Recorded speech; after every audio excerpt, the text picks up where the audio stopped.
একটা ছেলের প্রথম ভালোবাসা হলো ভাই তার বাইক। বাইক আছে, তার দুনিয়ার সবকিছু আছে। মানে একটা ছেলে যখন একটা বাইকের প্রেমে পড়বো ভাই, খাওন দাওন সবকিছু ভুলা যাবে, ভাই বেড়াদার বাপ মা সব ভুলা যাবে, বাইক যদি কাছে থাকে। এতটা ভালোবাসবে একটা বাইক রে। গার্লফ্রেন্ড মন ফ্রেন্ড এগুলোর কথা মনে করেন কিছুই মনে নাই। বাইকের এতটা যত্ন করতে থাকবো, মনে করেন নিজের অতবার ধুইব না, বাইকের অতবার ধুয়ে রাখবো। এতটা ভালোবাসায় মনে করেন একটা ছেলে ওর বাইক রে। ভাঙ্গা চূড়া হোক, নতুন হোক আর পুরানো, যে কোম্পানির মধ্যে হোক, সুজুকি হানকুন, যে কোম্পানির হোক, ঠিক আছে, হিরো কোম্পানির হোক আর জেডেরই হোক, মানে বাইক হইলে হয়েছে, ওর আর কোনো কিছু রাখবো না।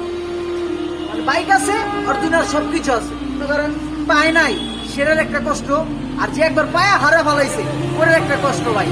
মানে বাইক আছে আমার, ছিল, এখন নাই, সেই ফিলিং মানে এটা কারোর সাথে ভাই শেয়ার করুন যাবো না। মানে ওটার যে কষ্টটা, ঠিক আছে, মানে এটা দ্বিতীয় কেউ আইসা